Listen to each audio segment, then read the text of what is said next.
Ang malamig na tunog ng isang folder na bumagsak sa kama ang gumising sa nahihimbing na diwa ni Marisol. Dahan-dahan niyang iminulat ang kanyang mga mata. Malabo ang lahat. May kirot mula sa tahi ng kanyang cesarean section at tila umiikot pa rin ang buong silid dahil sa epekto ng anesthesia. Naramdaman niya ang tusok ng IV line sa kanyang kamay at naamoy ang pamilyar na amoy ng ospital, isang pinaghalong antiseptic at kalungkutan. Pero sa gitna ng lahat ng yon, isang ngiti ang unti-unting sumilay sa kanyang mga labi. Ligtas na ang anak niya, ang kanilang munting anghel. Inilibot niya ang kanyang paningin, hinahanap ang dalawang pinakamahalagang lalaki sa buhay niya. Nakita niya ang bassinet sa gilid ng silid, at kahit hindi pa niya maaninag ng maayos, alam niyang nandoon ang kanyang anak at ang lalaking nakatayo sa paanan ng kanyang kama. Rafael, mahinang usal niya, ang kanyang boses ay paos at nanghihina. Sa wakas, nandito ka na. Ito si Rafael Montoya, ang kanyang asawa, ang major ng Philippine Army, ang lalaking pinangakuan niya ng habambuhay, ang ama ng kanyang anak. Pero habang unti-unting lumilinaw ang kanyang paningin, napansin niya ang isang bagay na mali. Nakatayo si Rafael doon, matikas sa kanyang uniforme, pero ang kanyang mukha ay walang emosyon. Ang kanyang mga mata, na dati puno ng pagsinta tuwing tinititigan siya, ay kasing lamig ng yelo. Hindi siya lumapit. Hindi siya ngumiti. Sa tabi niya ay may isa pang lalaki na nakasuit, may dalang briefcase. Isang abogado? Bakit may abogado? Rafael, anong nangyayari? Tanong ni Marisol. Isang kaba ang biglang gumapang sa kanyang dibdib. Hindi sumagot si Rafael. Sa halip, itinuro niya ang folder na bumagsak sa kama. Ang folder na gumising sa kanya. Buksan mo. Utos niya, ang boses ay matigas at walang anumang bakas ng paglalambing.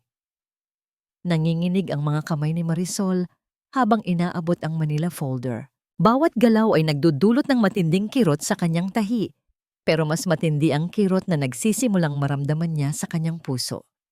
Nang buksan niya ito, isang opisyal na dokumento ang bumungad sa kanya. May mga salitang hindi niya maintindihan, mga numero, mga porsyento. Pero sa pinakataas, malinaw na nakasulat ang mga salitang DNA Paternity Test Results. Ano to, Rafael? Naguguluhang tanong niya. Itinaas ang tingin sa kanyang asawa. Bakit? Bakit may ganito? Isang nurse ang pumasok sa silid para i-check ang kanyang vital signs. Ngunit hindi ito pinansin ni Rafael. Tumingin siya sa nurse pagkatapos ay kay Marisol na para bang sinisigurado niyang may mga saksi sa susunod niyang sasabihin. Ang resulta yan, sabi ni Rafael, malinaw at malakas para marinig ng lahat. Ang resulta na nagpapatunay na hindi ako ang ama ng batang yan. Parang huminto ang pag-ikot ng mundo. Parang nabingi ang buong paligid ni Marisol. Ang tanging naririnig niya ay ang mabilis at malakas na pagtibok ng sarili niyang puso. Hindi totoo yan. Halos pabulong niyang sabi. Nagkakamali ka, Rafael. Anak natin siya. Isang mapaklang tawa ang kumawala sa mga labi ni Rafael. Isang tawa na puno ng pang-aalipusta. Huwag mo na akong lokohin, Marisol. Akala mo ba hindi ko malalaman? Habang nasa Mindanao ako at ipinapain ang buhay ko para sa bayan, ikaw, ano ang ginagawa mo dito sa Manila? Nagpapakasaya kasama ng ibang lalaki. Bawat salita ay parang isang punyal na paulit-ulit na itinarak sa kanyang dibdib. Ang nurse na nasa silid ay natigilan, hindi alam ang gagawin. Rafael, please. Pagmamakaawa ni Marisol, ang mga luha ay nagsimula ng mamuo sa kanyang mga mata. Hindi ko alam kung saan nanggaling yan, pero isang malaking kasinungalingan yan. Kasinungalingan? Sigaw ni Rafael. Nakaharap mo na ang ebidensya. Magsisinungaling ka pa rin? Pinlano mo ang lahat ng ito, hindi ba? Ang pakasalan ako para makuha ang pangalan ko. Tapos, bubuntisin ka ng iba para makuha ang yaman ng pamilya ko at ng mga Alonzo? Ang akusasyon ay napakabigat, napakarumi. Ang babaeng isinuko ang sariling mga pangarap sa negosyo para suportahan ang karera ng kanyang asawa. Ang babaeng mag-isang hinarap ang mga gabi ng pangamba ay inaakusahan ngayon ng pinakamasakit na krimen sa isang pagsasama. Hindi na niya kaya. Napahikbi si Marisol, isang tunog ng pusong tuluyang nawasak. Hindi. Tinalikuran siya ni Rafael, ni hindi man lang niya sinulyapan ng sanggol na mahimbing na natutulog sa basinet ang sarili niyang anak.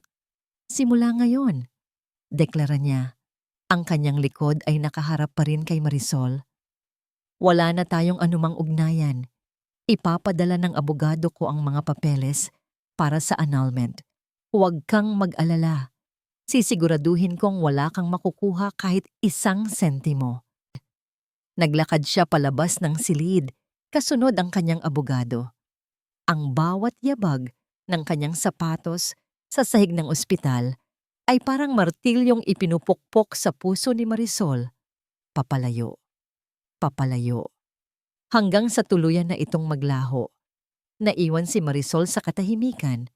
Ang init ng luha ay dumadaloy sa kanyang pisngi.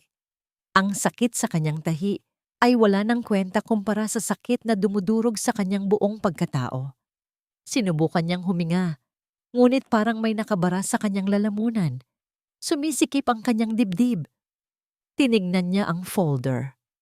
Ang kasinungalingan. Tinignan niya ang pinto kung saan nawala ang lalaking minahal niya ng buong buhay. Ang nagtatakwil. At pagkatapos, isang matinding sakit ang kanyang naramdaman sa kanyang dibdib. At ang lahat ay nagsimulang magdilim. Ang huli niyang narinig ay ang malakas at nakakabinging tunog ng heart monitor at ang sigaw ng nurse. Ma'am, anong nangyayari? Code Blue! Code Blue in room 73. Bumuhos ang malakas na ulan paglabas ni Rafael Montoya sa ospital. Malamig ang hangin, pero hindi nito matalo ang lamig na nararamdaman niya sa loob-loob niya. Bawat patak ng ulan na tumatama sa kanyang uniforme ay tila isang paalala ng bawat luhang pumatak mula sa mga mata ni Marisol kanina. Pero mabilis niyang iwinaksi ang imaheng iyon sa kanyang isipan. Galit. Iyon ang dapat niyang maramdaman. Hindi awa. Sumakay siya sa kanyang sasakyan. Ang makina ay umugong na parang isang hayop na handang sumalakay. Hinampas niya ang manibela. 1 beses. 2 beses. Sinungaling. Bulong niya sa sarili. Lahat sila, mga manloloko. Habang nagmamaneho siya palayo, ang mga ilaw ng syudad ay nagmimistulang mga guhit ng kulay sa basang bintana. Sa bawat pagpatak ng wiper, bumabalik ang mga alaala. Hindi ang masasayang alaala nila ni Marisol, kundi ang mga salitang ibinulong sa kanya ni Lucia sa loob ng maraming linggo. Rafael, mahal kita. Kaya sinasabi ko sa'yo to, mag-ingat ka. May naririnig ako. Hindi ka ba nagtataka? Laging pagod. Laging may dahilan para hindi ka sagutin sa cellphone. Sir, alam kong masakit, pero ayokong nakikita kang ginagawang tanga. Ang isang Alonzo, hindi basta-basta magpapakasal sa isang Montoya kung walang malaking kapalit. Gumising ka, Rafael. Baka ginagamit ka lang niya. Ang mga salitang yun ay lason. Isang lason na dahan-dahang gumapang sa kanyang sistema, pinatay ang lahat ng tiwala at pagmamahal na itinanim niya para kay Marisol. At ang resulta ng DNA test, iyon ang selyo. Ang pinal na katibayan na tama ang lahat ng kanyang hinala. Siya si Major Rafael Montoya, isang iginagalang na opisyal, ay niloko ng sarili niyang asawa. Ang kahihiyan ay parang apoy na sumusunog sa kanyang pagkatao. Ipinark niya ang sasakyan sa harap ng isang mamahaling hotel sa Makati. Pumasok siya sa bar sa lobby, isang lugar na madilim, tahimik, at amoy mamahaling alak. Sa isang sulok, Naghihintay si Lucia Ferrer. Nakasuot siya ng isang pulang bestida na bumabagay sa kanyang perpektong katawan. Ang kanyang buhok ay nakapusod ng maayos at ang kanyang naman ngiti ay nakakabighani. Siya ang kabaligtaran ng Marisol na nakita niya sa ospital. Isang babaeng malakas, buo at hindi wasak. Tumayo si Lucia at sinalubong siya ng isang mahigpit na yakap. "Kumusta?" Malambing na tanong nito. "Natapos mo na ba?" Tumango si Rafael. Ang panga ay nanatiling matigas. "Tapos na," sabi niya. Umupo sa tapat ni Lucia. Inabutan siya nito ng isang baso ng whiskey. Ang kulay amber na likido ay parang ginto sa ilalim ng madilim na ilaw ng bar. "Mahirap ba?" Tanong ulit ni Lucia. Ang kanyang mga daliri ay marahang humaplos sa kamay ni Rafael na nakapatong sa mesa. Ang kanyang haplos ay nagbibigay aliw, isang bagay na matagal nang hindi naramdaman ni Rafael mula kay Marisol. "Ginawa ko lang ang nararapat," sagot ni Rafael, sabay tungga sa kanyang inumin. Ang anghang ng alak ay gumuhit sa kanyang lalamunan, pansamantalang pinapawi ang pait sa kanyang kalooban. "Hindi ako papayag na gawin akong tanga." "Siyempre hindi," sang-ayon ni Lucia. Ang kanyang boses ay malambing at puno ng pag-unawa. "Ikaw si Major Rafael Montoya. Matalino ka, magiting. Hindi ka nararapat sa isang babaeng hindi kayang suklian ang katapatan mo." Ngumiti si Rafael. Sa wakas, may isang taong nakakaintindi sa kanya. May isang taong nakakakita ng tunay niyang halaga. "Pero anong plano mo nga ngayon?" Pagpapatuloy ni Lucia, ang kanyang mga mata ay seryosong nakatitig sa kanya. "Hindi habang buhay ay mananatili kang dehado sa anino ng mga Alonzo. Ngayong malaya ka na sa anak nila, pagkakataon mo nang bumuo ng sarili mong pangalan." Ito ang mga salitang gustong-gusto marinig ni Rafael. Ang pagkilala sa kanyang kakayahan, malayo sa kapangyarihan ng pamilya ng kanyang asawa. "Anong ibig mong sabihin?" tanong niya. Ang interes ay halata sa kanyang boses. "May mga kaibigan ako," sabi ni Lucia, bahagyang inilapit ang kanyang mukha. "Mga taong may malaking tiwala sa kakayahan mo. Nakikita nila ang potensyal mo, Rafael. Hindi tulad ng biyanan mo na ang tingin sa'yo ay isang sundalo lang na pwedeng utos-utusan." Inilabas ni Lucia ang kanyang cellphone at ipinakita ang pangalan ng isang malaking korporasyon, isang direktang katunggali ng Alonzo Empire. "Gusto ka nilang makausap. Isang partnership. Ikaw ang mamumuno. Walang General Alonzo na magdidikta sa'yo. Ikaw ang masusunod." Isang pakiramdam ng kapangyarihan ang biglang bumuhay sa dugo ni Rafael. Ito na ang pagkakataon niya. Ang pagkakataong patunayan sa lahat, lalo na kay General Alonzo, na kaya niyang tumayo sa sarili niyang mga paa na mas magaling siya. Pero bago pa man siya makasagot, nag-vibrate ang kanyang cellphone sa ibabaw ng mesa. Napatitig silang dalawa ni Lucia sa screen. Tumatawag, "General Alonzo." Ang pakiramdam ng kapangyarihan ay biglang naglaho, napalitan ng pamilyar na kaba. Sandali siyang nag-atubili bago sagutin ang tawag. "Sir?" sabi niya. Sinisikap na panatilihing matatag ang kanyang boses. Sa kabilang linya, walang emosyon, walang galit. Tanging ang malamig at makapangyarihang boses ng General. "Montoya, sa opisina ko. Bukas, so 800, iyan ay isang utos." "Sir, sa tingin ko wala na tayong dapat pag-usapan." Pinutol ng General ang kanyang sasabihin. Ang bawat salita ay mabigat at may diin, na parang isang hatol na ibinababa. "Hindi ko pakialam kung anong pinaniniwalaan mo. Nakagawa ka ng isang malaking pagkakamali. Humanda kang harapin ang kabayaran." Click. Ibinaba ng General ang tawag. Walang paalam. Walang pagkakataon para sumagot. Naiwan si Rafael na hawak ang cellphone. Ang katahimikan sa kabilang linya ay mas nakakabingi pa kaysa sa malakas na sigaw. Ang init na dala ng alak at ng mga pangako ni Lucia ay biglang nawala. Ang tanging naiwan ay ang nagyayelong takot na gumapang sa kanyang buong katawan. Ang unang nagparehistro sa isipan ni Marisol nang siya'y magmulat ay ang pamilyar na kisame ng kanyang silid sa ospital. Sumunod ang mahinang tunog ng mga aparato, isang paalala na ang lahat ng nangyari ay hindi isang masamang panaginip. Totoo ang lahat. Ang folder, ang mga salita. Ang pagtalikod ni Rafael, isang butil ng luha ang gumulong mula sa gilid ng kanyang mata. Naramdaman niya ang pagod. Isang pagod na hindi lamang pisikal, kundi pagod na umaabot hanggang sa kaibuturan ng kanyang kaluluwa. Gusto niyang ipikit muli ang kanyang mga mata at huwag nang magising. Pero isang anino ang tumabon sa liwanag na nagmumula sa bintana. Dahan-dahan niyang inilingon ang kanyang ulo.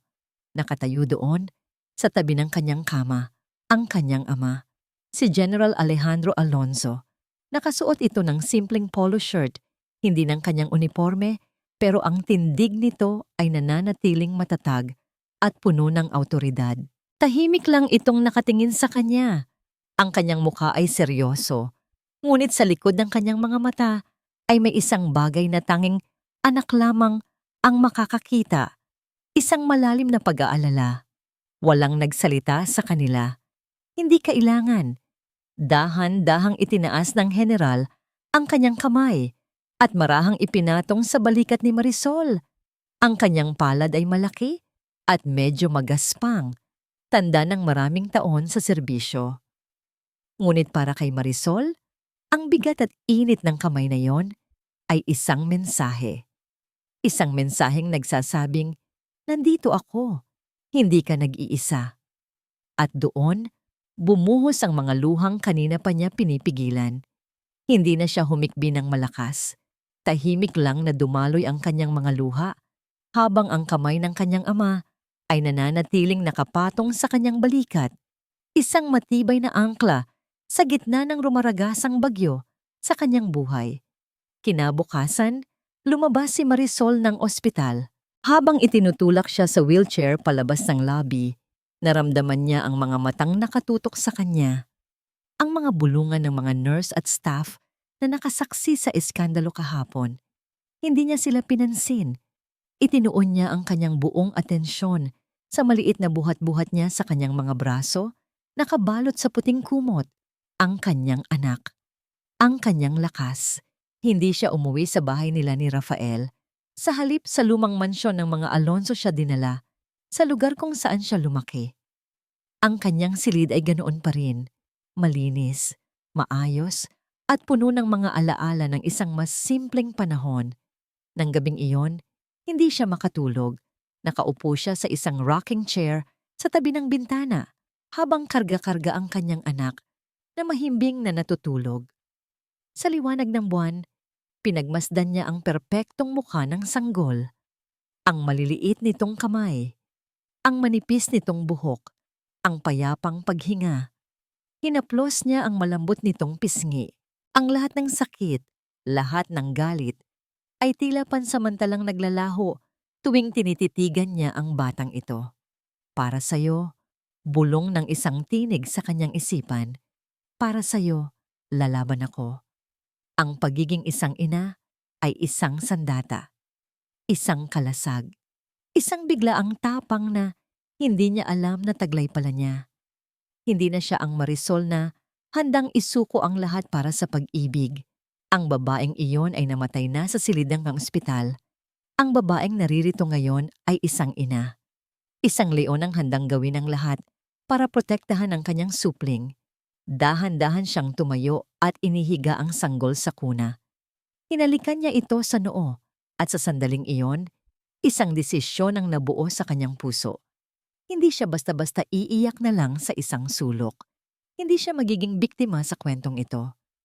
Kinuha niya ang kanyang cellphone mula sa side table. Nanginginig pa ng bahagya ang kanyang mga daliri, ngunit ang kanyang determinasyon ay buo. Hinanap niya ang numero ng isang matalik na kaibigan mula pa noong college, isang abogadong kilala sa kanyang talino at katapatan. Nagring ito ng ilang beses bago sinagot. Hello, Michelle? sabi ni Marisol. Ang kanyang boses ay mahina, ngunit matatag. Marisol, oh my God, nabalitaan ko ang nangyari. Okay ka lang ba? Kailangan ko ng tulong mo, diretsong sabi ni Marisol. Pinuputol ang anumang pag-uusap tungkol sa kanyang nararamdaman. Hindi bilang kaibigan, bilang abogado ko. Natahimik si Michelle sa kabilang linya, naramdaman ang pagbabago sa tono ng kaibigan. Sige, anong kailangan mo? Gusto kong mag-hire ka ng isang private investigator. Ang pinakamagaling, ipaimbestiga mo ang lahat. Ang bawat galaw ni Rafael sa nakalipas na 6 na buwan. At higit sa lahat, huminga ng malalim si Marisol. Gusto kong malaman kung saan at paano ginawa ang DNA test na yon. Gusto kong malaman ang bawat detalye. Marisol, gagawin ko. Mabilis na sagot ni Michelle. Magpahinga ka muna. Ako na ang bahala. Ibinaba ni Marisol ang tawag. Sa unang pagkakataon, sa loob ng 2 araw, nakaramdam siya ng hindi lang sakit at bighati. Nakaramdam siya ng isang maliit na kislap ng pag-asa. Ilang oras pa ang lumipas. Halos mag-uumaga na nang muling mag-vibrate ang kanyang cellphone. Si Michelle, agad niya itong sinagot. Anong mayroon? Marisol, sabi ni Michelle, sa kabilang linya. Ang kanyang boses ay may halong pagkaalarma at pagkasabik. May nakuha agad ang kontak ko sa loob. May mali. May malaking mali. Napaupo si Marisol sa gilid ng kama. Anong ibig mong sabihin? Marisol, may kakaiba sa mga record ng ospital. Ang blood sample na ginamit sa test, may ebidensyang pinakialaman ito. 8:00 ng umaga. Eksakto. Pumasok si Major Rafael Montoya sa loob ng General Headquarters, ang puso ng sandatahang lakas. Bawat pasilyo na kanyang daanan ay pamilyar. Bawat pagsaludo ng mga sundalong mas mababa ang ranggo sa kanya ay nagpapalakas ng kanyang kumpiyansa. Dito, siya ay isang hari. Dito, siya ay nirerespeto. Naghanda siya buong gabi. Inisip niya ang bawat salitang sasabihin. Hindi siya magpapaapi. Hindi siya yuyuko. Ito ay usaping pampamilya na dinala ng general sa loob ng kampo, isang bagay na hindi tama. At ilalaban niya iyon. Nang marating niya ang pinto ng opisina ng general, huminga siya ng malalim at kumatok ng 3 beses. Matatag, malakas. Pasok! Isang boses mula sa loob ang nag-utos. Pagbukas niya ng pinto, ang bigat ng kapangyarihan sa loob ng silid ay halos pisikal na naramdaman. Ang opisina ni General Alonso ay hindi magarbo, pero bawat bagay sa loob nito ay may kasaysayan. Ang mga medalya na nakadisplay sa isang glass case, ang malaking bandila ng Pilipinas sa likod ng kanyang mesa, ang amoy ng lumang kahoy at leather. Nakaupo ang general sa kanyang silya, hindi man lang tumitingin sa kanya. May binabasa itong mga papeles. Sir, bati ni Rafael, tumayo ng tuwid sa gitna ng silid. Umupo ka. Utos ng general, ang kanyang mga mata ay nananatili sa dokumentong hawak. Umupo si Rafael sa silyang nasa tapat ng mesa. Ang katahimikan ay nakakabingi. Ito ay isang uri ng katahimikan na ginagamit sa interrogation. Isang psychological tactic, pero hindi siya magpapadala. Nang sa wakas ay itinaas ng general ang kanyang tingin, wala itong emosyon. Walang galit ng isang naaping ama, walang awa. Ang nakatingin sa kanya ay ang Chief of Staff, ang kanyang pinakamataas na opisyal. Major Montoya. Simula ng general, ang kanyang boses ay kasing lamig ng bakal. Alam mo ba kung ano ang pinakamalaking kasalanan ng isang sundalo? Hindi nakasagot si Rafael. Hindi ito ang pagiging duwag sa gitna ng laban, pagpapatuloy ng general. Hindi rin ito ang pagsuway sa utos. Ang pinakamalaking kasalanan ng isang sundalo ay ang pagtataksil. Ang isang folder, mas makapal kaysa sa folder na ibinigay niya kay Marisol. Ang marahang itinulak ng general sa ibabaw ng makintab na mesa. Dumulas ito at huminto sa mismong harapan ni Rafael. Basahin mo. Nag-aalangan. Binuksan ni Rafael ang folder. Ang unang pahina ay isang litrato. Siya at si Lucia magkasamang kumakain sa isang pribadong restaurant. Ang petsa sa ilalim ng litrato ay isang araw kung kailan ang sabi niya kay Marisol ay mayroon siyang mahalagang misyon. Nilipat niya ang pahina. Mga kopya ng bank statement. Malalaking halaga ng pera ang pumasok sa isang account na hindi niya idineklara. Account na binuksan ni Lucia para sa kanya. Sumunod na pahina. Transcripts ng mga tawag sa telepono. Mga pag-uusap nila ni Lucia tungkol sa mga business deals. Mga pag-uusap nila tungkol sa pagkuha ng impormasyon mula sa Alonso Empire. Bawat pahina ay isang pako na ibinabaon sa kanyang kabaong. Ang hangin sa kanyang baga ay tila nauubos. Ang kumpiyansa niya kanina ay naging isang malaking guho. Paano? Paano niya nalaman ang lahat ng ito? Isinara niya ang folder. Ang kanyang mga kamay ay bahagyang nanginginig. Sir, this is a misunderstanding. Isang frame-up. Huwag mo akong tawaging sir. Putol ng general. Sa unang pagkakataon ay may bahid ng panganib sa boses nito. Sa loob ng opisinang ito, ako ang iyong commanding officer at ikaw, Major, ay isang taksil sa iyong sinumpaang tungkulin. Tumayo ang general. Sa isang senyas ng kamay nito, bumukas ang pinto sa gilid at pumasok ang dalawang miyembro ng military police. Ang kanilang mga mukha ay seryoso at walang mababasa. Napatayo si Rafael. Ano ang ibig sabihin nito? Hindi siya sinagot ng general. Tumingin lang ito sa mga MP. Lumapit ang mga MP sa kanya. Isa sa kaliwa, isa sa kanan.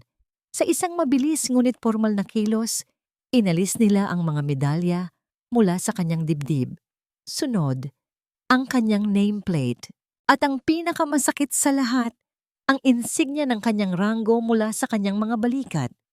Bawat tunog ng pagtanggal ay parang isang dagundong sa kanyang pandinig. Nakatayo na lang siya doon, sa isang unipormeng blangko at walang kahulugan.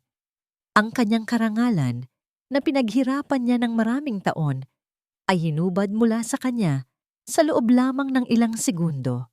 Major Rafael Montoya, sabi ng general, ang kanyang boses ay opisyal na naghahayag ng isang hatol. Dahil sa conduct unbecoming of an officer, pag-abuso sa kapangyarihan, at pakikipagsabwatan sa mga elementong laban sa interes ng Estado, epektibo ngayon.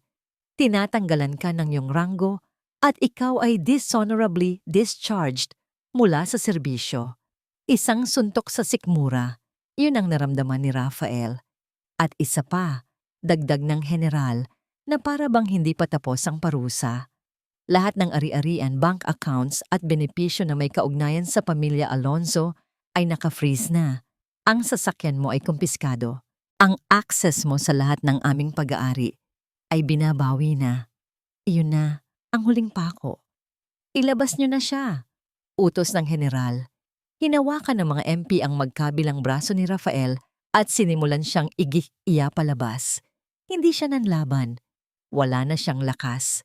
Habang naglalakad siya sa mga pasilyo, ang mga sundalong kanina lang ay sumasaludo sa kanya, ay ngayon ay napapatingin at umiiwas ng tingin. Ang kanilang mga mata ay puno ng pagtataka at panghuhusga. Paglabas niya ng gusali, binitiwan siya ng mga MP. Bumuhos ang malakas na ulan na tila nakikisabay sa kanyang pagbagsak. Agad niyang kinuha ang kanyang cellphone. Kailangan niya si Lucia. Kailangan niya ng tulong. Dinial niya ang numero nito. Nagring. Nagring. Walang sumasagot. Sinubukan niya ulit. Diretso na ito sa voicemail. Sinubukan niya ulit. The number you have dialed is currently unavailable. Please try again later. Ibinaba niya ang tawag at nag-text. Lucia, nasan ka? Kailangan kita. Ilang segundo lang, may reply. Pero hindi ito isang tawag, isang maikling text message. Pasensya na, wag mo na akong tatawagan. Nabitawan ni Rafael ang kanyang cellphone. Nabagsak ito sa basang semento. Nakatayo siya doon sa labas ng tarangkahan ng kampo kung saan siya dating isang hari, basang-basa sa ulan.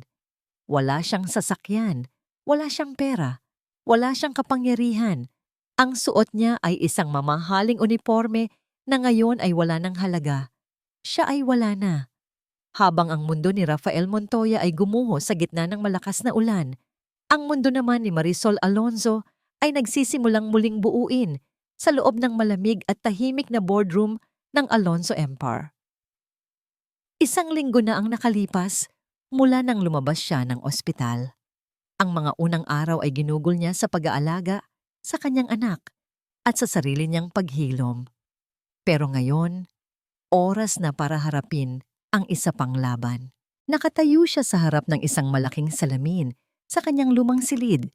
Inaayos ang kanyang itim na business blazer. Ang babaeng nakatingin pabalik sa kanya ay iba na. May mga maitim na bilog sa ilalim ng kanyang mga mata dahil sa mga gabing walang tulog at may isang uri ng kalungkutan doon na hindi maitatago. Pero sa kabila nito, mayroon ding bagong kislap, isang kislap ng bakal na determinasyon. Handa ka na ba, anak? Napalingon si Marisol. Nakatayo sa may pinto ang kanyang ama, suot ang kanyang formal na barong. Ngayon, hindi siya ang general. Siya ang chairman ng Alonzo Empire. Tumango si Marisol. Handa na po, Papa. Makinig ka, sabi ng general, lumapit sa kanya. Ang mga taong makakaharap mo sa loob ay mga lobo. Matagal na silang nasa industriyang ito. Aakalain nilang isa kang mahinang tupa dahil sa nangyari sa'yo. Huwag mong hayaang makita nila ang iyong takot. Hindi po ako takot, sagot ni Marisol. At sa unang pagkakataon, naniwala siya sa sarili niyang mga salita. Galit ako. At gagamitin ko yon. Isang bahagyang ngiti ang sumilay sa labi ng general. Iyan ang anak ko. Pagpasok ni Marisol sa boardroom, lahat ng mata ay napunta sa kanya. Ang mahabang mesa na gawa sa mahogany ay napapaligiran ng mga lalaking nasa edad 50 pataas. Lahat ay nakamamahaling suit. Sila ang mga haligi ng kumpanya, mga taong nakita siyang lumaki. Mga taong kilala siya bilang ang mabait na anak ni General Alonzo. Naramdaman niya ang kanilang mga tingin. Ang iba ay may halong awa. Ang iba ay may pagdududa. Marisol, iha, bati ng isa sa mga board member, si Mr. Velasco, isang matandang kaibigan ng kanyang ama. Nagagalak kaming makita kang malakas, ngunit sigurado ka ba dito? Ito ay isang magulong panahon para sa kumpanya. Hindi sumagot si Marisol. Sa halip, lumakad siya patungo sa bakanting upuan sa tabi ng kanyang ama. Ang upuan na para dapat sa asawa niya. Ang upuan ni Rafael. Nang makaupo ang lahat, nagsimula ang pulong. Ang agenda, ang agresibong pag-atake ng kanilang katunggaling kumpanya, ang ACREF, Google.com, search, Cubos Vanguard Plow Holdings Fictional Plus Company, Target. Blank, Vanguard Holdings. Sunod-sunod ang kanilang mga paninira sa merkado, pagnanakaw ng mga kliyente, at pagpapakalat ng mga maling impormasyon. Habang nag-uulat ang Chief Financial Officer, ipinikit ni Marisol ang kanyang mga mata at nakinig ng mabuti. Ang mga numero, ang mga porsyento, ang mga projections. Lahat ay pumapasok sa kanyang isipan. Ang kanyang utak na matagal nang nakatuon sa pag-aalaga ng tahanan ay muling binuhay ang talas na minana niya sa kanyang ama at sa kanyang pag-aaral ng business administration. Ang estratehiya nila ay malinaw. Sabi ng isa pang miyembro, gusto nilang pahinain ang ating stock value bago sila mag-launch ng isang hostile takeover. Kailangan nating mag-counterattack. Pero saan? Hindi natin alam kung saan ang kanilang susunod na hakbang. Sabi naman ng isa pa. Dito na nagsalita si Marisol. Ang kanyang boses ay kalmado, ngunit malinaw at sapat ang lakas para mapuno ang buong silid. Mali po kayo, sabi niya. Alam natin kung saan. Lahat ay napatingin sa kanya. Gulat. Tumayo si Marisol at lumakad patungo sa white screen. Kinuha niya ang isang marker. Hindi sila umaatake ng walang direksyon. Paliwanag niya habang gumuguhit ng isang diagram. Ang tinitira nila ay ang tatlong pinaka-profitable na subsidiary natin. Real estate, logistics, at telecommunications. Pero hindi sabay-sabay. May pattern. Tinitira nila ang isa at habang abala tayo sa pag-apula ng sunog doon, inihahanda na nila ang atake sa susunod. Ang ginagawa nila ay hindi opensa. Diversionary tactics ito. Ang mga miyembro ng board ay napatingin sa isa't isa. Ang teorya ni Marisol ay simple, ngunit may katuturan. At kung tama ako, pagpapatuloy niya, ang susunod nilang target, habang abala tayo sa tatlong ito, ay ang ating pinakamahinang punto pero pinakaimportante, ang ating data security. Isang katahimikan ang bumalot sa silid. Napatingin ang lahat sa general na nakikinig lang, walang reaksyon sa mukha. Pero sa loob-loob niya, puno ito ng paghanga. Anong mungkahi mo, Marisol? Tanong ni Mr. Velasco. Ang kanyang tono ay puno na ng respeto. Huwag nating patulan ang pay nila, sabi ni Marisol. Hayaan natin silang manalo sa mga maliliit na laban sa real estate at logistics. Ipunin natin ang lahat ng ating resources at i-reinforce natin ang ating cyber defense. At habang akala nilang nananalo na sila, tayo naman ang maglunsad ng sarili nating sorpresang pag-atake. Hindi sa Vanguard Holdings, kundi sa mga international investors na sumusuporta sa kanila. Ang plano ay matapang, mapanganib, pero napakatalino. Nang gabing iyon, sa kanyang silid, pagkatapos ng pulong, habang pinapatulog niya ang kanyang anak sa kanyang mga bisig, tinitingnan niya ang mga financial reports sa kanyang laptop. Ang pag-aalaga sa anak at pagpapatakbo ng 1 bilyong pisong kumpanya. Ito na ang kanyang bagong buhay. Hindi ito madali. Nakakapagod. Pero habang tinititigan niya ang natutulog na mukha ng kanyang anak, alam niyang kaya niya. Para sa kanya. Biglang tumunog ang kanyang cellphone. Isang unknown number. Isang text message. Mula ito sa private investigator na kinuha ni Michelle. Ma'am, may nakuha na po kami. May pangalan na kami ng CEO ng Vanguard Holdings. Isasend ko po ang litrato. Ilang segundo pa, isang larawan ang lumabas sa kanyang screen. Isang lalaking nasa edad 60. May matalas na tingin at pamilyar na istruktura ng panga. Nanigas si Marisol sa kanyang kinauupuan. Tinitigan niya ang lalaki sa litrato. Pagkatapos ay tumingin siya sa isang lumang family portrait na nakasabit sa dingding ng kanyang silid. Ang lalaki sa litrato, ang mga mata, ang ilong. May hawig ito sa kanyang ina. Isang nakakakilabot na hawig. Ang katahimikan ng gabi sa mansyon ng mga Alonzo ay binasag ng nagmamadaling mga yabag ni Marisol. Mahigpit niyang hawak ang kanyang cellphone. Ang litrato ng CEO ng Vanguard Holdings ay tila nakaukit na sa kanyang isipan. Dire-diretso siya sa library, ang lugar kung saan laging nagbabasa ang kanyang ama bago matulog. Naabutan niya itong nakaupo sa paborito nitong leather armchair. May hawak na libro at isang tasa ng tsaa sa tabi. Papa! Ang boses ni Marisol ay may panginginig na hindi niya makontrol. Itinaas ng general ang kanyang tingin mula sa libro. At nang makita ang itsura ng anak, agad niyang naramdaman na mayroong isang bagay na seryoso. Anak, anong problema? Tanong niya. Ibinaba ang libro. Hindi sumagot si Marisol. Sa halip, lumakad siya palapit at walang salitang iniabot ang cellphone sa kanyang ama. Kinuha ito ng general, sandali niyang tinitigan ang litrato sa screen. Ang kanyang mukha, na laging kalmado at kontrolado, ay biglang nagpakita ng isang emosyon na bihirang makita ni Marisol, gulat, at may kasama itong bakas ng isang matagal ng kalungkutan. Ibinalik niya ang cellphone kay Marisol. Huminga siya ng malalim, isang buntong hininga na tila nagbubuhat ng bigat ng maraming dekada. Sino siya pa? Tanong ni Marisol. Ang kanyang boses ay halos pabulong na. Bakit? Bakit kamukha niya si Mama? Tumayo ang general at lumakad patungo sa bintana. Tumanaw sa madilim na hardin. Dahil kapatid siya ng iyong ina. Mahinang sabi nito, ang kanyang likod ay nakaharap pa rin kay Marisol. Tiyo mo siya, si Ricardo. Parang isang bombang sumabog ang mga salitang yon sa pandinig ni Marisol. Tiyo? Mayroon siyang tiyo? Paanong sa buong buhay niya ay wala siyang narinig na anumang kwento tungkol dito? Pero, paano?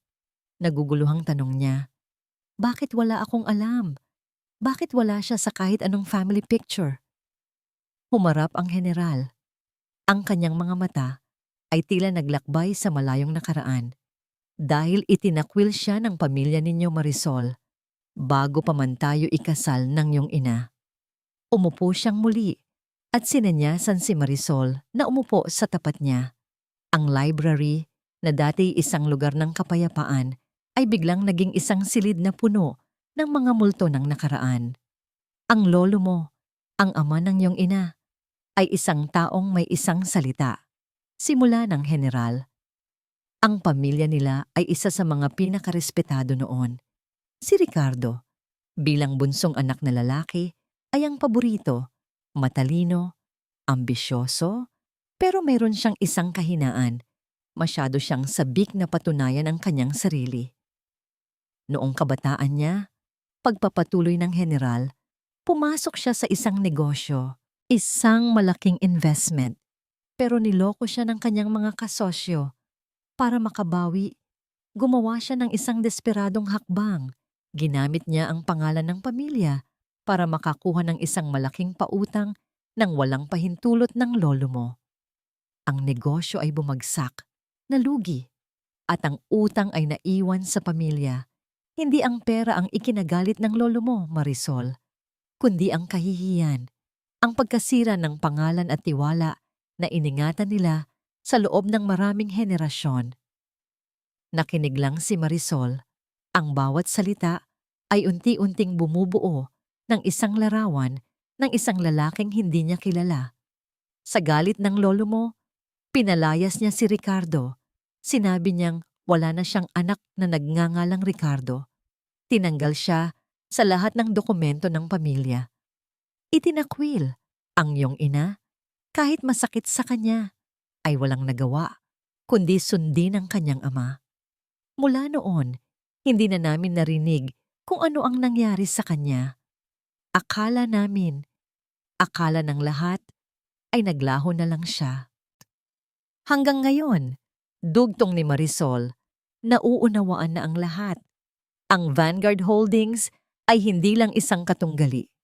Ito ay isang instrumento ng paghihiganti. Ang lahat ng pag-atake sa kanilang kumpanya, sa kanilang pamilya, lahat ay personal. Kaya pala alam niya kung saan kami pinakamahina. Sabi ni Marisol, kilala niya ang pamilya, kilala niya ang mga negosyo natin. At ginamit niya ang galit at ambisyon ni Rafael, sabi ng general, isang bakas ng pagsisisi ang dumaan sa kanyang mukha. Si Rafael ang naging perpektong susi para makapasok siya mula sa loob. Isang nakakabinging katahimikan ang muling bumalot sa silid.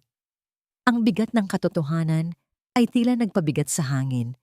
Ang giyerang kanilang kinakaharap ay hindi na lang tungkol sa pera o kapangyarihan. Ito ay naging isang madugong alitan ng pamilya, isang away sa pagitan ng magkadugo.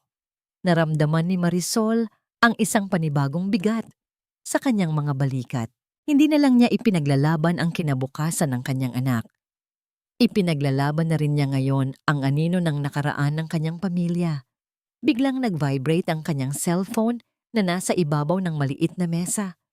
Isang notification, isang text message mula sa isang unknown number. Kinabahan siya. Dahan-dahan niyang kinuha ang cellphone at binuksan ang mensahe. Maikli lang ito, pero sapat na para tumayo ang lahat ng balahibo sa kanyang batok. Pamangkin, panahon na para mag-usap tayo. Tayong dalawa lang. Sa isang penthouse unit na may tanawin ng buong Makati skyline, nakatayo si Lucia Ferrer sa harap ng floor-to-ceiling glass window. Hawak ang isang kopita ng mamahaling red wine. Ang mga ilaw ng syudad sa ibaba ay parang mga bituin na kanyang naaabot. Ngumiti siya, isang ngiting mapait at puno ng tagumpay. Sa kanyang isipan, bumalik ang isang alaala. Isang alaala na paulit-ulit niyang binabalikan sa tuwing kailangan niya ng gatong para sa apoy ng kanyang galit. 15 taong gulang siya noon. Nakatira sila sa isang malaki at magandang bahay. Ang kanyang ama, isang masayahin at mapagmahal na tao. Ang kanyang idolo. Isa itong promising na negosyante. Kasosyo ng isa sa mga pinakamakapangyarihang pamilya sa bansa. Ang mga Alonso. Pero isang gabi, lahat ay nagbago. Umuwi ang kanyang ama, wasak.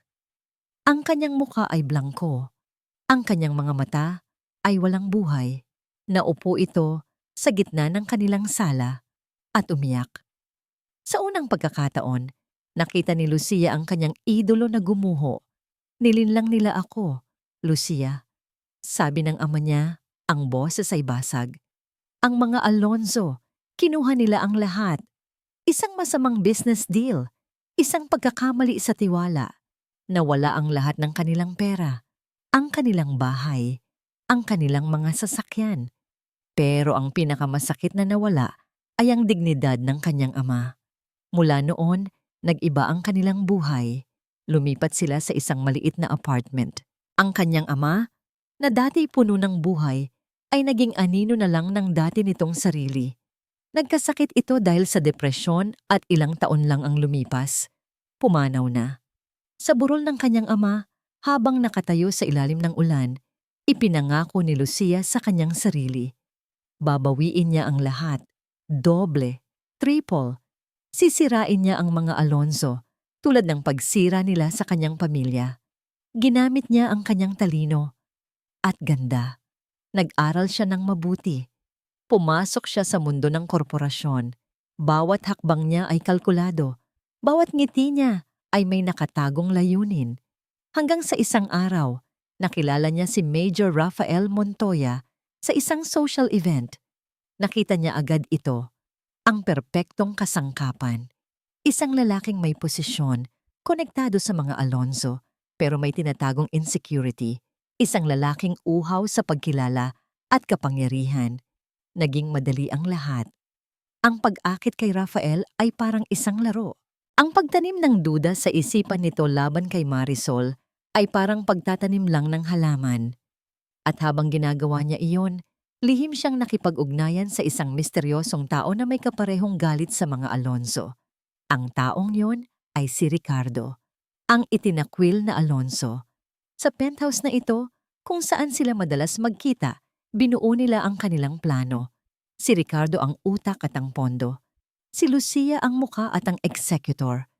Sila ang perpektong alyansa pinagbuklod ng iisang hangarin, ang paghihiganti. Malapit na, sabi ng isang boses sa kanyang likuran. Humarap si Lucia. Nakatayo doon si Ricardo.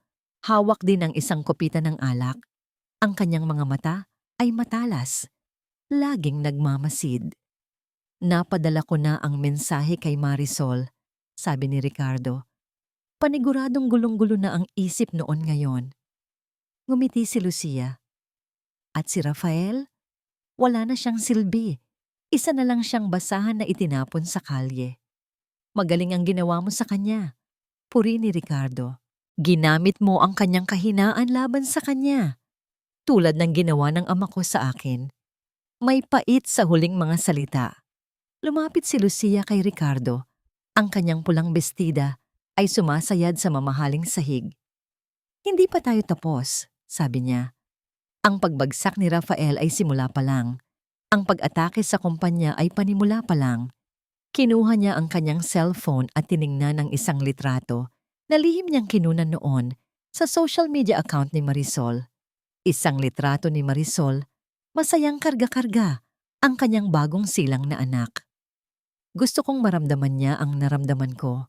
Bulong ni Lucia, ang kanyang boses ay puno ng lason. Gusto kong maranasan niyang mawalan ng lahat ng mahalaga sa kanya. Hindi lang pera at kapangyarihan, kundi pamilya.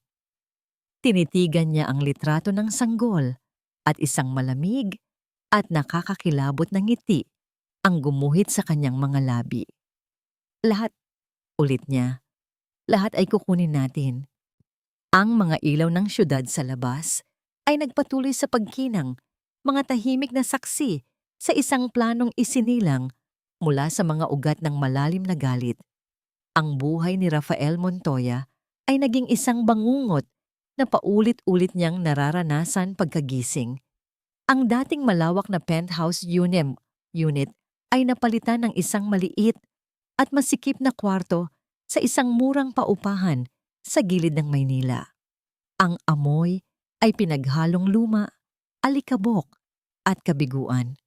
Ang tunog ng mga sasakyan at sigawan mula sa labas ang nagsisilbing musika ng kanyang bagong buhay. Wala na ang kanyang uniforme, wala na ang kanyang mga medalya, wala na ang respeto. Ang tanging natira ay ang mga damit sa kanyang likod at ang kaunting perang naitabi niya na hindi nakaugnay sa mga Alonzo. Pero mabilis itong nauubos. Sa unang mga araw, galit ang naramdaman niya. Galit kay General Alonzo sa pag-alis ng lahat sa kanya.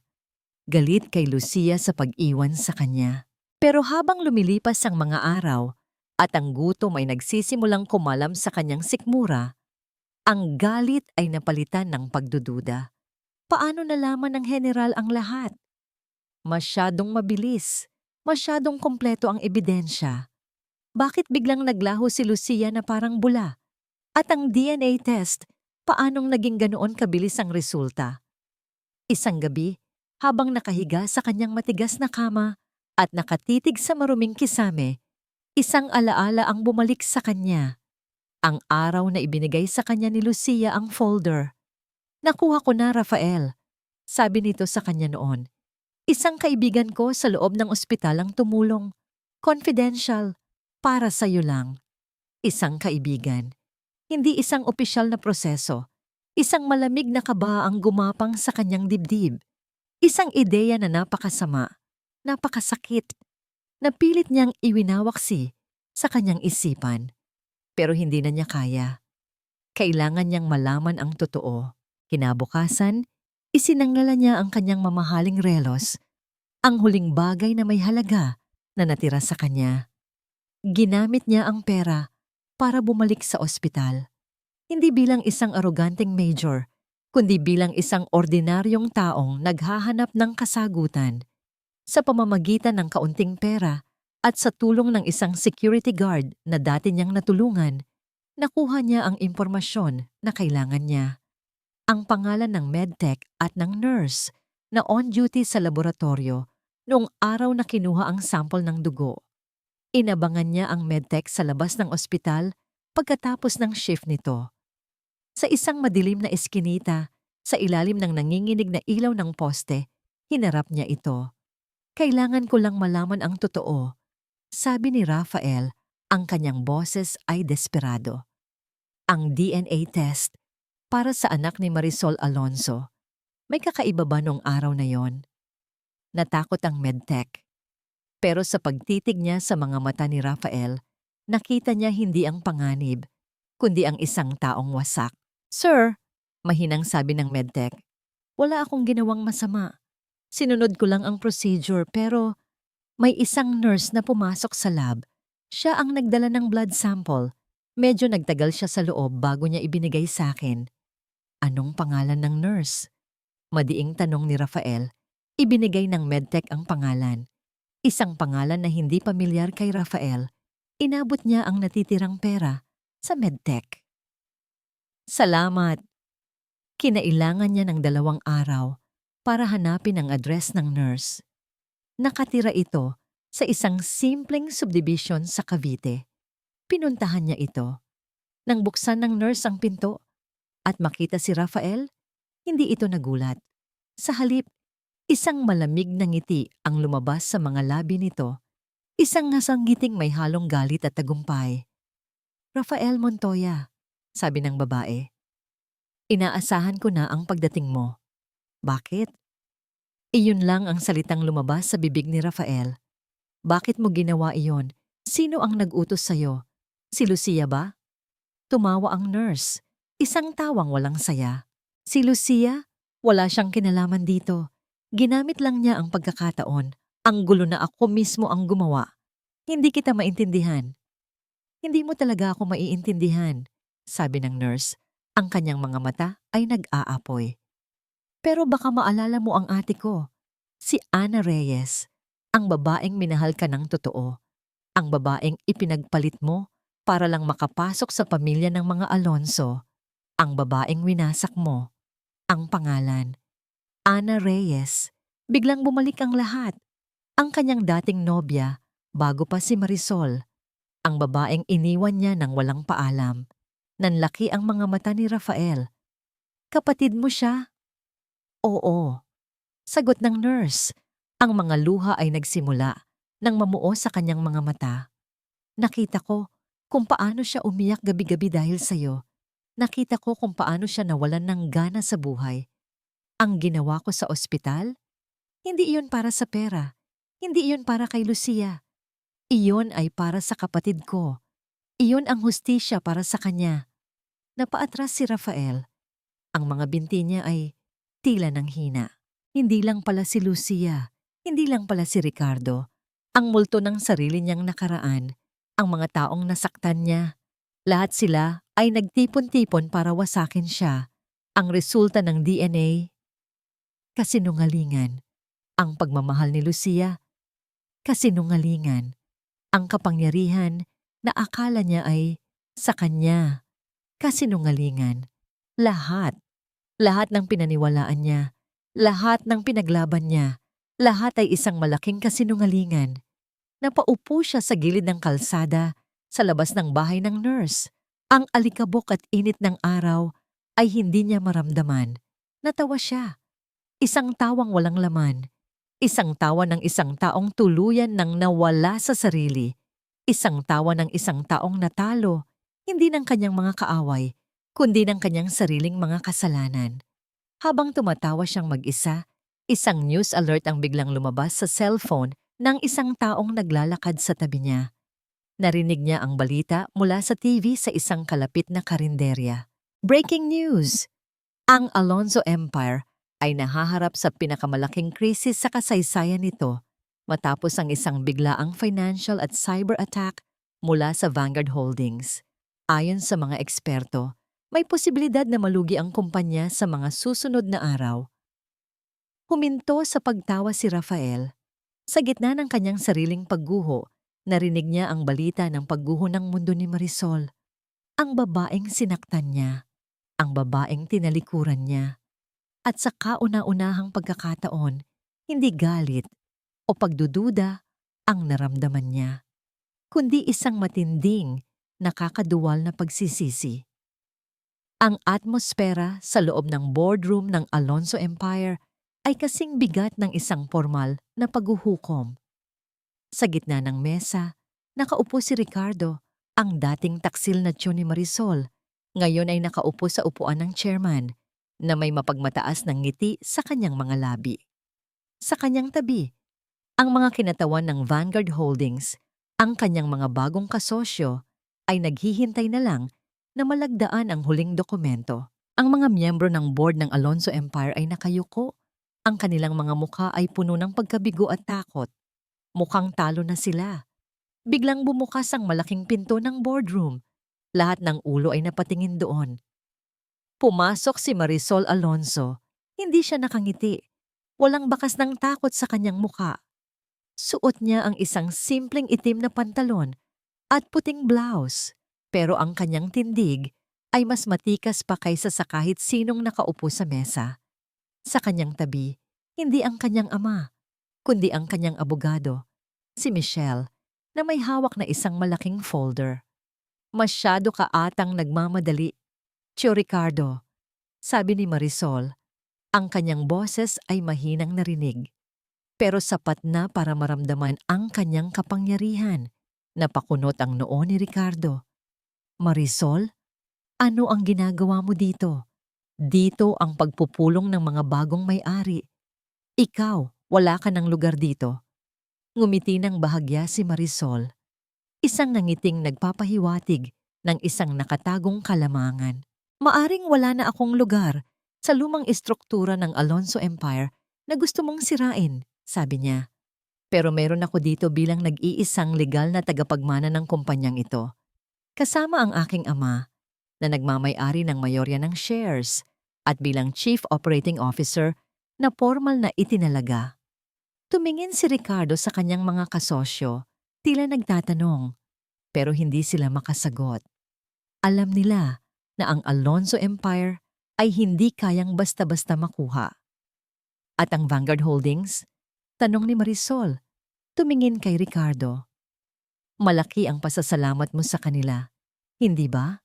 Pero sigurado ka bang sila ang tunay mong kasosyo? Napalitan ng pagkainis ang mukha ni Ricardo. Ano ang ibig mong sabihin? Ang ibig kong sabihin, sabi ni Marisol, tumingin kay Michelle. Simulan mo na, Michelle. Ipapakita natin ang tunay na mukha ng kanilang partnership. Binuksan ni Michelle ang folder at nagsimulang magsalita. Nakuha po namin ang lahat ng talaan ng Vanguard Holdings. Bago pa man tayo umatake, na-trace na namin ang lahat ng kanilang transaksyon at nakakagulat po ang aming natuklasan. Nagpakita si Michelle ng mga slides sa screen. Ang mga transaksyon ay nagpapakita ng malaking pondo na dumadaloy papunta sa Vanguard Holdings mula sa isang hindi kilalang offshore account. Ang account na ito, sabi ni Michelle, ay ginamit para pondohan ang Vanguard Holdings. Pero hindi ito nagmula sa mga shareholder nila. Ito ay nagmula sa isa sa mga pinakamalapit na alyado ng Alonso Empire sa international market. Isang kumpanya na nagngangalang. Naghintay si Michelle ng ilang segundo bago tuluyang sabihin ang pangalan, Oceanic Investments. Ang mga miyembro ng board ay nagtinginan. Ang Oceanic Investments ay isang malaking pangalan. At alam niyo ba kung sino ang nagmamay-ari ng Oceanic Investments? Patuloy ni Michelle. Tumingin siya kay Ricardo, ang kanyang mga mata ay nanunukso. Hindi ang Vanguard Holdings, hindi kayo. Ang nagmamay-ari ng Oceanic Investments ay ang mga dating kasosyo ng ama ni Marisol. Ang mga taong nanloko sa kanya. Napalunok si Ricardo. Ang nangiti sa kanyang mukha ay unti-unting naglaho. Iniisip niyo siguro, bakit nila gagawin yun? Bakit nila tutulungan ng Vanguard? Sabi ni Michelle. Simple lang po. Ang plano ay hindi para makuha ng Vanguard ang Alonso Empire. Ang plano ay para pabagsakin ang Alonso Empire at pagkatapos ay bibilihin nila ang mga kumpanyang ito sa mababang halaga. Kasama ang Vanguard Holdings, isang domino effect. Pero may isang problema sa plano nila, sabi ni Marisol, lumapit sa harap. Kailangan nilang siguruhin na ganap na babagsak ang Alonso Empire at para doon, kailangan nilang masira, hindi lang ang kumpanya, kundi pati ang taong magmamana nito. Kaya't ginamit nila si Rafael Montoya at ginamit nila si Tio Ricardo. Tumingin siya kay Ricardo, ang kanyang mga mata ay parang nagliliyab. Alam mo ba, Tio Ricardo, sabi ni Marisol, kung sino ang tunay na nagtayo ng Vanguard Holdings, hindi ang mga kasosyo ng ama mo. Ito ay ang kanilang anak. Ang anak na napilitang palakihin sa hirap dahil sa pagbagsak ng kanyang ama. Ang anak na naging susi para sa kanila para makapaghiganti. At sino yon? Sabi ni Ricardo. Tila wala ng pag-asa sa kanyang mukha. Ang anak na nagngangalang Ana Reyes, sabi ni Marisol. Ang pangalan ay dumampi sa hangin na parang isang hamog. Lahat ay napatingin kay Ricardo. Ang katahimikan ay halos nakakabingi. Ana Reyes? Ulit ni Ricardo, hindi makapaniwala. Hindi. Imposible. Hindi po, sabi ni Marisol. Ang nurse na nagkusa na baguhin ang DNA result noon, ang kakilala ni Rafael, siya po si Ana Reyes. Pinakialaman niya ang mga records para magkaroon si Rafael ng dahilan para iwanan ako at masira ako. At nang malaman niya na ako ang magmamana, hindi siya nag-atubili na gawin ang lahat para subukang pigilan yon. Niyuko ni Ricardo ang kanyang ulo. Ang kanyang mga balikat ay bumagsak. Ang kanyang mukha ay tila tumanda ng 20 taon.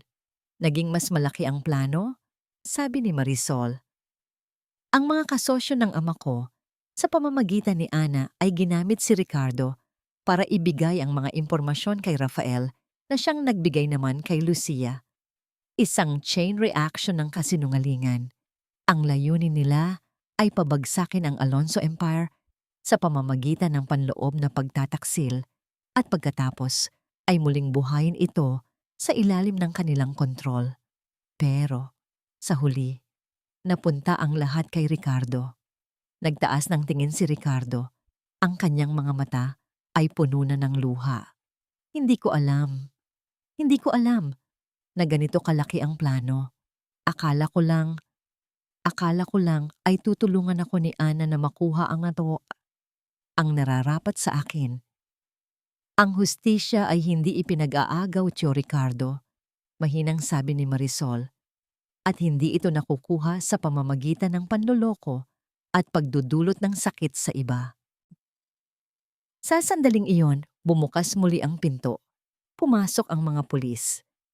Mr. Ricardo Alonzo, kayo po ay inaresto sa mga kasong fraud, sabuatan at paninirang puri.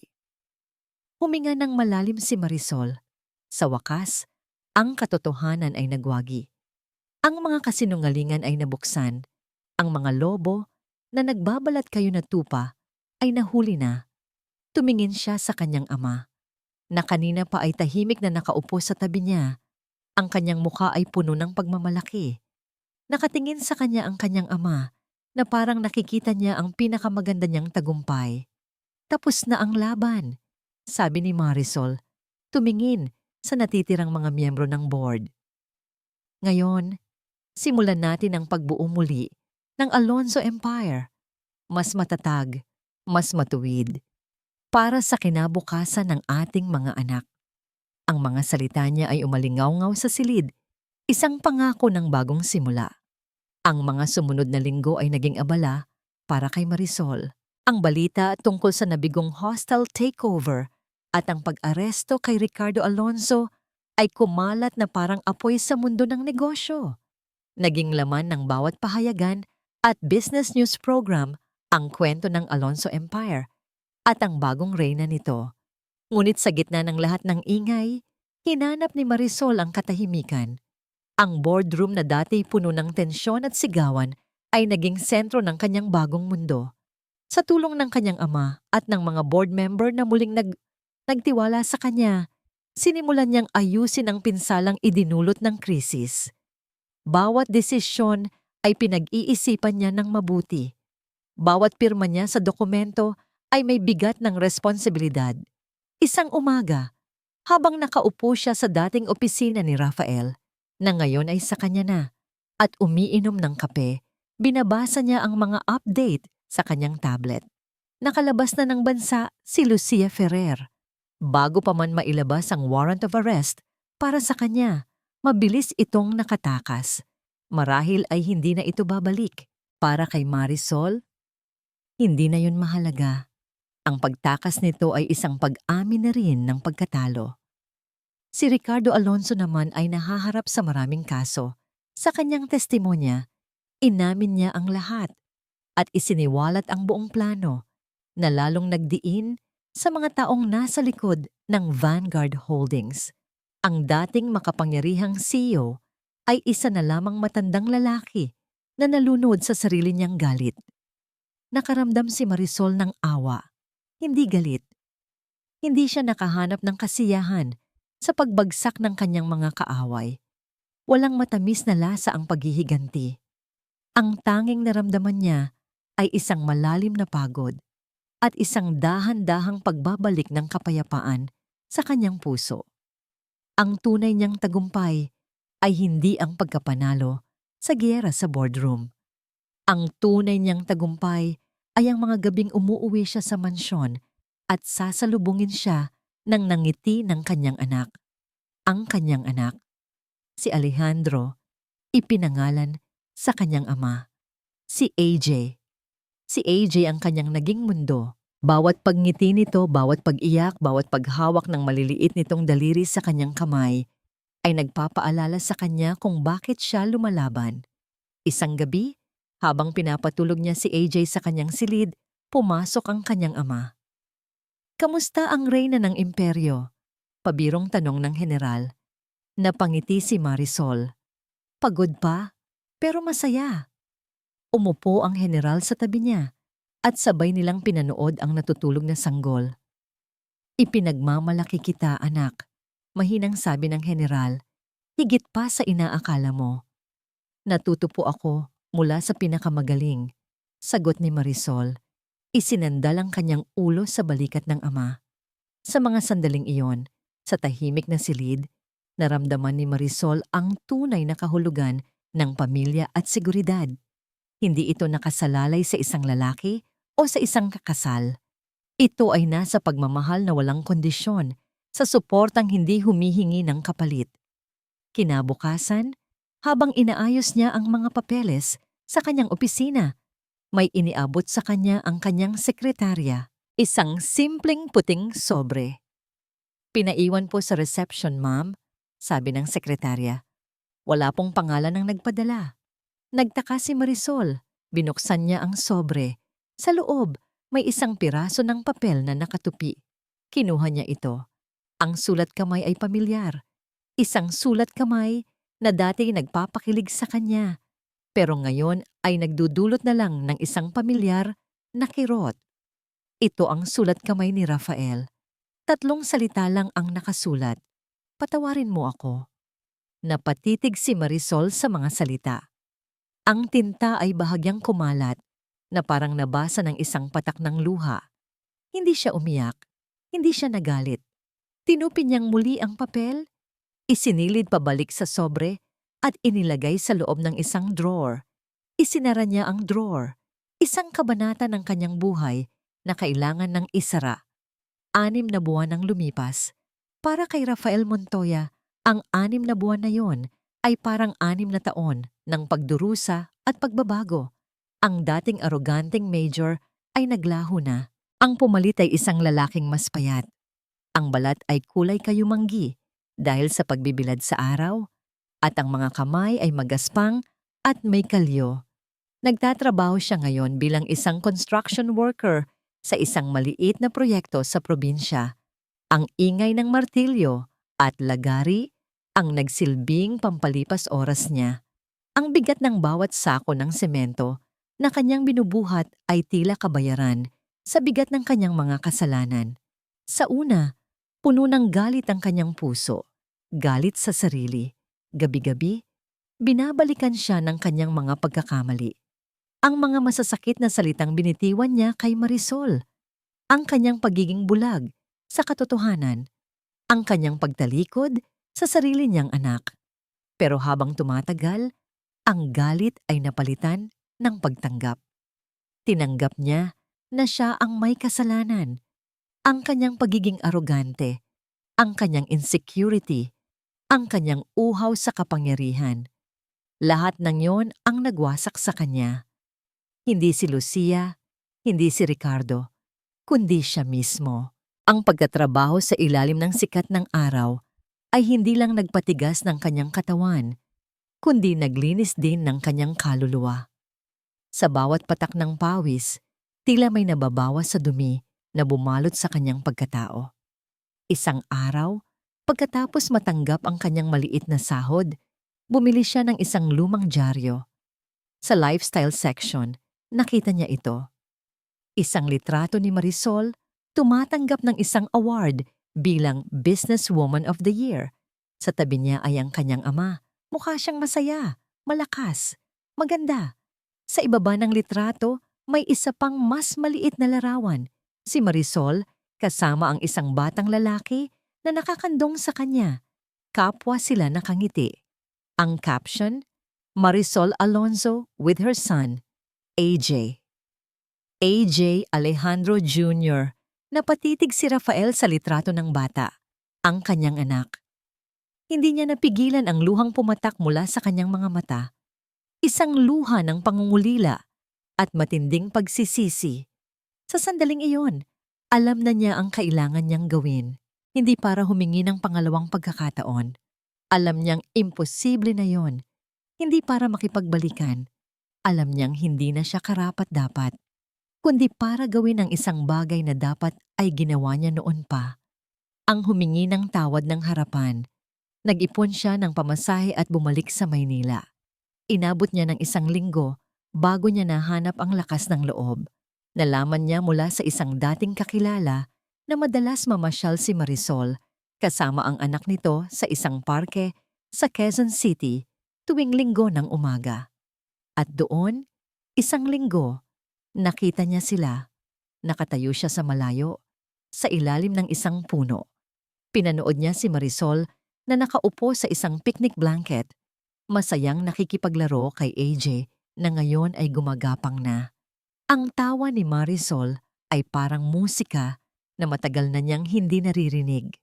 Ang tawa ng kanyang anak ay isang tunog na ngayon niya lang narinig sa unang pagkakataon. Ang sakit sa kanyang dibdib ay halos hindi niya makayanan. Pagkatapos ng halos 1 oras na panonood, huminga siya ng malalim at dahan-dahang lumakad palapit. Naramdaman ni Marisol ang pagbabago sa paligid. Napatingin siya at nakita ang isang lalaking papalapit. Payat, balbas sarado, nakasuot ng simpleng t-shirt at maong, pero kilala niya ang mga matang iyon.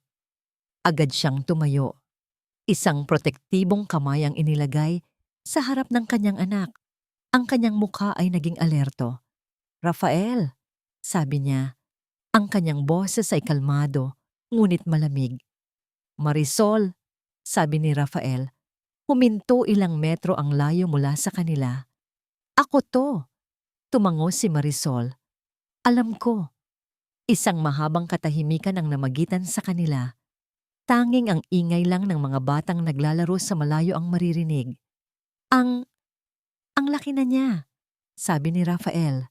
Ang kanyang tingin ay napunta sa bata, na ngayon ay nagtatakang nakatingin sa kanya. Hindi sumagot si Marisol. Muling huminga ng malalim si Rafael. "Ito na. Nandito ako. Nandito ako para humingi ng tawad," sabi niya. Ang kanyang boses ay nanginginig. "Walang excuse sa mga ginawa ko, Marisol. Naging bulag ako dahil sa galit at pride. Sinaktan kita sa paraang hindi mapapatawad. Sinaktan ko ang sarili nating anak. At habang buhay kong pagsisisihan ang lahat ng iyon." Tinitigan niya si Marisol sa mata. At sa unang pagkakataon, wala nang anumang arogansya o pagkukunwari. Tanging purong kalungkutan at pagsisisi. "Patawarin mo ako, Marisol. Hindi para sa akin, kundi para sa'yo. Para gumaan ang bigat na idinulot ko sa'yo. Iyon lang." Nakinig lang si Marisol. Ang kanyang ekspresyon ay hindi nagbabago. Ang kanyang puso, na matagal nang naging manhid, ay tila nakaramdam ng isang bahagyang kirot. Hindi na kirot ng galit, kundi kirot ng isang lumang sugat na muling naparamdam. Nang matapos si Rafael at habang nakayuko itong naghihintay ng kanyang hatol, isang tanong lang ang lumabas sa bibig ni Marisol. Isang tanong na matagal na niyang gustong itanong. Bakit ngayon lang? Ang tanong ni Marisol ay bumaon na parang punyal sa puso ni Rafael. Bakit ngayon lang? Itinaas niya ang kanyang tingin. Nakita niya ang sakit sa mga mata ni Marisol. Isang sakit na siya ang may gawa. Isang sakit na hindi na mabubura ng kahit anong sorry. "Dahil ngayon lang ako naging karapat-dapat na humarap sa'yo," mahinang sagot ni Rafael. "Noon, kung hihingi ako ng tawad, gagawin ko yon para sa sarili ko. Para gumaan ang pakiramdam ko. Pero ngayon, ginagawa ko ito dahil kailangan mong marinig na mali ako, na ikaw at ang bata, kayo ang pinakamahalagang bagay na iwinaksi ko. Tumango si Marisol na para bang iyon ang sagot na matagal na niyang hinihintay. Isang sagot na hindi naghahanap ng palusot, kundi umaamin sa pagkakamali. Huminga siya ng malalim. Ang hangin sa parke ay tila nagbigay sa kanya ng karagdagang lakas. Pinapatawad na kita, Rafael. Ang mga salita ay simple lang, pero para kay Rafael, ang bigat nito ay parang bigat ng buong mundo. Napatingin siya kay Marisol, hindi makapaniwala. Pinapatawad kita, ulit ni Marisol, at sa pagkakataong ito, may kaunting lambot na sa kanyang boses. Hindi dahil sa'yo, kundi para sa akin, para sa amin ng anak ko. Hindi kami pwedeng mabuhay habang daladala ang bigat ng galit. Kailangan naming maging malaya, at ang pagpapatawad sa'yo ang huling susi para doon. May luhang namuo sa mga mata ni Rafael, pero pinigilan niya ito. Hindi ito ang oras para ipakita ang kanyang kahinaan. Pero Rafael, pagpapatuloy ni Marisol, ang pagpapatawad ay hindi nangangahulugan ng paglimot. At hindi rin ito nangangahulugan ng pagbabalik. Tumango si Rafael, alam niya, tanggap niya. Ang Marisol na minahal mo o ang Marisol na akala mong minahal mo, wala na siya, sabi ni Marisol, habang marahang hinahaplos ang buhok ng kanyang anak. Ang babaeng kaharap mo ngayon ay iba na. Mas matatag, mas buo. At natutunan na niyang hanapin ang kaligayahan sa sarili niya. At sa batang ito, alam ko, sabi ni Rafael, at masaya ako para sa'yo, para sa inyo. Isang sandali ng katahimikan ang muling namayani. Isang katahimikang hindi na awkward, kundi puno ng pagtanggap. Dahan-dahan, binuhat ni Marisol si AJ. Kailangan na naming umalis, sabi niya. Bago siya tuluyang tumalikod, huminto siya. Tumingin siya kay Rafael, pagkatapos ay sa bata sa kanyang mga bisig. Gusto mo siyang makita? Tanong niya. Natigilan si Rafael. Iyon ang isang bagay na hindi niya inaasahan. Dahan-dahan siyang lumapit. Sa unang pagkakataon, nasilayan niya ng malapitan ang mukha ng kanyang anak. Ang mga mata nito ay kay Marisol, pero ang hugis ng ilong at bibig sa kanya. Isang perpektong pinaghalong kanilang dalawa. Itinaas niya ang kanyang nanginginig na kamay at sa isang saglit na puno ng pag-aalinlangan, marahan niyang hinaplos ang pisngi ng bata. Malambot, mainit, totoo. Isang hindi maipaliwanag na emosyon ang bumuhos sa kanyang puso. Pagmamahal, panghihinayang, pag-asa. Ang pangalan niya ay Alejandro, sabi ni Marisol. AJ? AJ, ulit ni Rafael na parang isang panalangin. Ilang segundo lang yon, pero para kay Rafael, ang ilang segundong yon ay sapat na. Isang regalong hindi niya inaasahan, isang regalong habang buhay niyang dadalhin. Inilayo na ni Marisol ang bata. Salamat Marisol, sabi ni Rafael, ang kanyang boses ay basag. Salamat sa lahat. Tumangulang si Marisol, walang-walang ngiti, pero wala na rin ang lamig sa kanyang mga mata. Ang naroon na lang ay kapayapaan. Tinalikuran na niya si Rafael at nagsimulang maglakad palayo, karga ang kanilang anak. Naiwan si Rafael na nakatayo, pinapanood ang mag-inang papalayo. Ang babaeng minsan niyang sinaktan, ngayon ay isang reyna na naglalakad palayo sa kanya. Ang anak na minsan niyang itinakwil, ngayon ay ang simbolo ng lahat ng kanyang pagkakamali at ng kanyang nag-iisang pag-asa para sa pagbabago. Hindi siya umiyak. Sa halip, isang maliit na ngiti ang sumilay sa kanyang mga labi.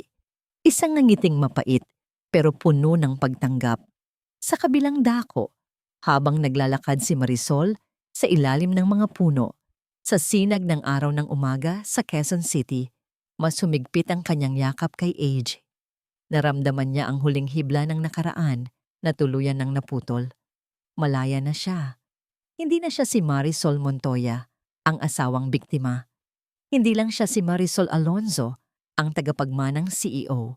Siya si Marisol, isang ina, isang babaeng bumangon mula sa abo, isang babaeng hindi sumuko, isang babaeng namumuhay ng may dignidad. Hinalikan niya ang kanyang anak sa noo at ngumiti.